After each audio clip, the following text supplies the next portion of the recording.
Royal Janasena party Tirupati నియోజకవర్గ incharge. అలాగే ఈ ప్రెస్ మీట్ లో ఈ రోజు జనసేన పార్టీ నాయకులతో పాటు కాపు సంక్షేమ సేన నాయకులు కూడా పాల్గొన్నారు.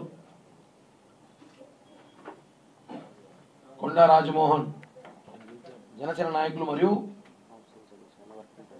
కాపు సంక్షేమ సేన working president, Himavanth Janasena party నాయకులు మరియు కాపు సంక్షేమ సేన జిల్లా అధ్యక్షులు, వంశీకృష్ణ తిరుపతి నగర కాపు సంక్షేమ సేన అధ్యక్షులు, హేమంత్ జనసేన పార్టీ నాయకులు, పురుషోత్తం జనసేన పార్టీ నాయకులు, గుట్టా నాగరాజ్ రాయల్ గారు జనసేన పార్టీ నాయకులు, ఆది జనసేన పార్టీ నాయకులు. ఈరోజు ఈ ప్రెస్ మీట్ లో జనసేన మరియు కాపు సంక్షేమ సేన ప్రెస్ మీట్ పెట్టిన కారణాలు ఉన్నాయి. మనం చూసుంటాం, పెద్దలు మా కుల పెద్ద ఒక ఆయన ఉంటాడు, లేఖల వీరుడు ఆయన పేరు. ఆయన వయసు 80 దాటా కూడా ఆయన రాజకీయం చేయాలని చెప్పిన తాపత్రయం ఉంది, కానీ చేయలేని పరిస్థితిలో ఉంటాడు.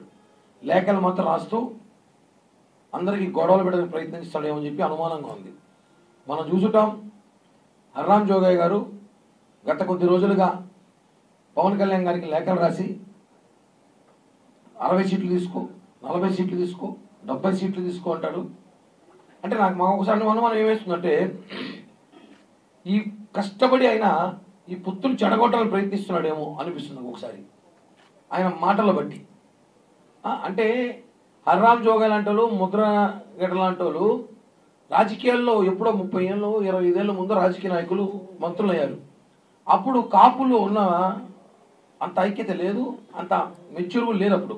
అప్పుడు ఏదో మీరేదో చెప్తే నమ్మేసేవాళ్ళు. హర్రామ్ జోగయ్య, ముద్రగడ్డ గారు గొప్పోళ్ళు, పెద్దోళ్ళు, వాళ్ళే మన కాపు నాయకులేమో, వీళ్ళే మన దేవుళ్ళు ఏమనుకున్నారు. కానీ ఈరోజు కాపులు అమాయకులు ఏం కాదే, మేము మెచ్యూర్ అయ్యాం. కాపు యువత, కాపులు మెచ్యూర్ అయ్యారు, బాగా తెలుసుకున్నారు ఎవరు మన నాయకుడు, ఎవరు మన కోసం పోరాడుతున్నాడు, ఎవరు మన కులంలో రిజర్వేషన్లు కానీ బీసీలకు కానీ ఈ రాష్ట్రానికి కానీ ఏమి చేయగలుగుతారని ఏకైక నాయకుడు పవన్ కళ్యాణ్ గారు మాత్రమే. ఈరోజు మాకు తెలుసు మీరు ఇంకా లేకల్ టెక్నాలజీ వాడతారు. ఏంటంటే ఇది ఎలక్షన్, యుద్ధాలు చేసే ఎలక్షన్, రోడ్డుపై కూర్చొని కొట్లాట జరుగుతాయి. ఈసారి తల్లకాయలు పగిలే ఎలక్షన్లు జరుగుతున్నాయి. ఇలాంటి మీరేంటంటే ఇంకా లేఖలు రాసుకుని రాజకీయాలు చేయాలంటే. ఆయన కొడుకున్నాడు చేగొంటి సూర్యప్రకాష్ అని, వాళ్ళ తండ్రి పవన్ కళ్యాణ్ గారికి లేఖలు రాస్తాడు. నా మాట పవన్ కళ్యాణ్ గారు వినలేదంటాడు, నా మాట పవన్ కళ్యాణ్ గారు వినాలంటాడు. నీ కన్న కొడుకు నీ మాట వినలేదు, నీ కన్న కొడుకు నీ మాట వినలేదు.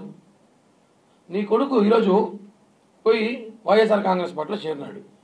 అదే వైఎస్ఆర్ కాంగ్రెస్ పార్టీ కొడుకు ఏమని విమర్శించినాడు? వైఎస్ఆర్సీపీలో క్వాలిఫై ఏంటంటే అండి, ఎంత పెద్ద దొంగ అంత పెద్ద పదవి వస్తుంది,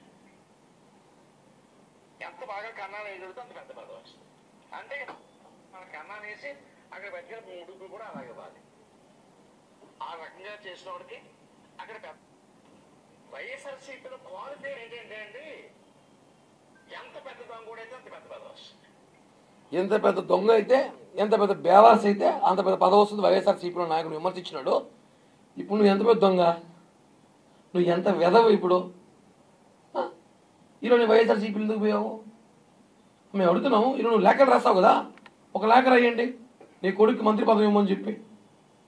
కాపుల ఉద్యమ వీరుడు నీ కొడుకు, ఒక మంత్రి పదవి ఇవ్వమని చెప్పండి. లేదా రేపు కర్మగాలో దరిద్రము, ప్రజలు దరిద్రము, కర్మగాలో ప్రజలు దురదృష్టము, మళ్ళీ జగన్ వచ్చాడు అనుకోండి, వచ్చాడు అనుకోండి, పవర్ షేరింగ్ అడుగుతారా? పవర్ షేరింగ్ 2.5 సంవత్సరాలు కాపులకి ఇమ్మని చెప్పి లేఖ రాస్తారా? అంత ధైర్యం ఉందా? 40 మంది ఎమ్మెల్యేలు ఇమ్మని చెప్పి జగన్మోహన్ రెడ్డి లేఖ రాయగలుగుతావా? అంత ధైర్యం ఉందా?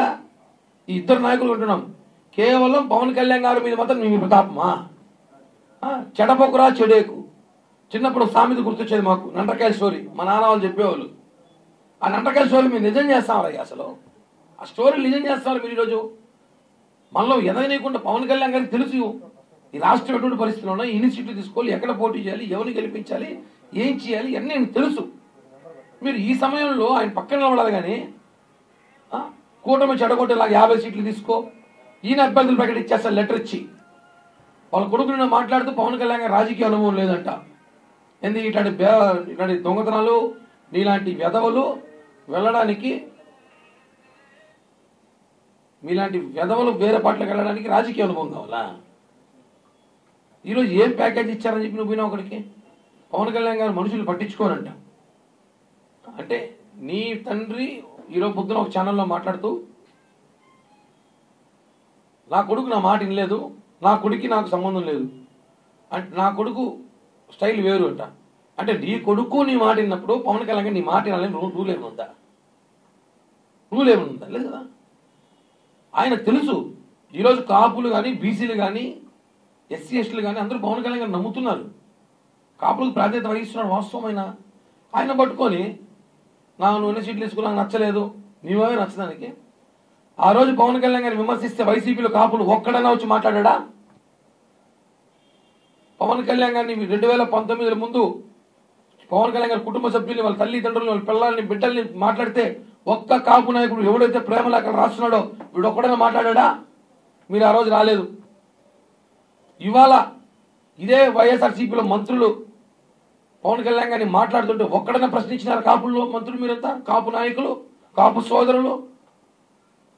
జనం అంత అమాయకులు కాదు. మీకు గౌరవం ఏదో వయసులో పెద్దవాళ్ళు గతంలో మంత్రులుగా చేశారు కాబట్టి రెస్పెక్ట్ ఇస్తున్నాను తప్ప మీరు ఏదో మాకు సలహాలు ఇచ్చేసి మేము పార్టీ మెయింటైన్ చేయడం కుదరదు కదా. పార్టీ కళ్యాణ్ గారికి అన్నీ తెలుసు, మీరు చెప్పాల్సిన అవసరం లేదు. ముందు తెలుసుకోవాల్సి ఏమంటే ముఖ్యంగా దయచేసి మీ ఉచిత సలహాలు మాకు అవసరం లేదు. పవన్ కళ్యాణ్ గారికి ఈ రాష్ట్రం గురించి బాగా అవగాహన ఉంది, రాజకీయ మీద అవగాహన ఉంది. మీ ప్రేమ లేఖలు మడిచి మీ దగ్గర పెట్టుకోండి, మాకు అవసరం లేదు. దయచేసి కాపుల పరువు తీయకండి. ఇప్పటికే మీరు చాలా చేశారు. ఇక్కడ పవన్ కళ్యాణ్ గారి వెంట మీరు కాపులు ఒకటే ఉన్నారనుకుంటారు, తప్పు. మీరు వేరే భ్రమలో ఉన్నారు. పవన్ కళ్యాణ్ గారి వెంట బీసీలు, ఎస్సీ ఎస్టీ మైనార్టీలు, అన్ని కులాలు ఈరోజు పవన్ కళ్యాణ్ గారితో ఉన్నారు. మీరు ఊరికే ఆ కలయిక చెడగొట్టద్దండి. పాపం చాలా కష్టపడ్డాడు పెద్ద ఆయన, ఎలాగైనా సరే కూటమి చెడగొడతామనేసి 50 తీసుకో, 60 తీసుకో, 70 తీసుకో. ఇప్పుడు రాయి లేక జగన్కి రేపు పవర్ వస్తే 2.5 సంవత్సరాలకు అధికారం ఏంటి, లేకపోతే కాపులు ఒప్పుకోమని. కాపుల్లో ఇప్పుడు ఏమేమి ఉన్నాయో రిజర్వేషన్ రాలే కదా. కాపులు పవనాలు అడగండి, పోయి నిన్న చేయనండి మీ కొడుకు అడగండి, లేఖ రాయండి. ఇప్పుడు పెద్ద లేఖ రాయండి, కొరికి చేయండి, లేఖ ఎత్తుకొని ఇచ్చేసారండి. అవన్నీ అక్కడ దమ్ము లేదు, అక్కడ మాట్లాడే ధైర్యం లేదు. ఇక్కడ మీ గౌరవిస్తాను మా మీద మాట్లాడతారు. పవన్ కళ్యాణ్ గారిని ఇష్టం వచ్చేట్టు మాట్లాడితే నాలుక కోసేస్తాం. ఆయన మా నాయకుడు, ఈ రాష్ట్రానికి ఆయనే ఆశాకిరణం. పవన్ కళ్యాణ్ గారిని ఎవరైనా సరే మీకు ఇష్టం లేదంటే మీ వ్యక్తిగతం అది. ఇన్ని రోజులు అక్కడ భజన చేసి ఆయన వ్యక్తిగతం, మీకు నచ్చలేదు, మీకు ఏదో ఆఫర్లు వచ్చినాయి, మీకు ఏదో అందినా మీరు వెళ్ళిపోండి, విమర్శించకండి. పవన్ కళ్యాణ్ గారి రాజకీయం అవగాహన లేదు, మీరు ఎవరు మాట్లాడడానికి. 4 చీరాస్తాం, జాగ్రత్త. పవన్ కళ్యాణ్ గారు మాట్లాడితే ఒప్పుకునే ప్రసక్తే లేదు. వైసీపీ వాళ్ళు మాట్లాడితే ఒప్పుకోము, మీరు మాట్లాడితే ఊరుకుంటాం అనుకుంటారు. మీరు కాపాడతారు, కాపు నాయకులు మాట్లాడతారు. అంటే బయటికి వస్తేనే పొగరావాల్సిన అవసరం లేదు, లోపలికి పొగబెట్టచ్చు. ఆయనకి లేఖలు రాయడము ఇవన్నీ వాళ్ళు సొంతంగా రాస్తున్నారు, లేకపోతే తాడేపల్లి ప్యాలెస్ నుంచి పోతానో లేఖలు తెలియదు కదా, అవి కూడా బయట పెడతాం. అవి కూడా విచారణ జరుగుతుంది, ఎంక్వైరీ చేస్తున్నాం మేము కూడా, ఎక్కడెక్కడ నుంచి లేఖలు వస్తున్నాయో. ఆయన బయటికి రావడం కాదు, ఆయన మీకు గౌరవించారండి, పార్టీలోకి ఆహ్వానించాం. ఆయన కూడా మనం లేఖ రాసి ఇంటర్నల్గా మీటింగ్ పెట్టి పవన్ కళ్యాణ్ సపోర్ట్ చేయాలంటే ఎవరికి కావాలి? అసలు ఎవరికి కావాలి మీ సపోర్ట్? మా వెనకాల కాపు, మీరు అప్పట్లో చెప్పాం కదా, 30 ఏళ్ల క్రితం కాపులు కాదు ఇప్పుడు, కాపులు చాలా మేధావులు. ఇప్పుడు కాపు యువత, కాపులు ఇప్పుడు చాలా నేర్చుకున్నారు, రాజకీయం తెలుసు మాకు కూడా. అప్పట్లో ఏదో మీరు మాకు తెలియనప్పుడు అమాయకుల్లాగా మమ్మల్ని మాతో మోయించుకోవడం కాదు, ఇప్పుడు అన్నీ తెలుసు, అందరికీ తెలుసు పవన్ కళ్యాణ్ గారే ఈరోజు మా నాయకుడు అనేసి. కాబట్టి మీరు దయచేసి మీరు కూడా అవకాశం ఉంటే పవన్ కళ్యాణ్ గారితో వచ్చి పనిచేసి కాపు కులం కోసం రుణం తీర్చుకోండి. అంతేగాని మీరు దయచేసి పవన్ కళ్యాణ్ విమర్శించి కులాన్ని విమర్శించినట్టే. పిఠాపురంలో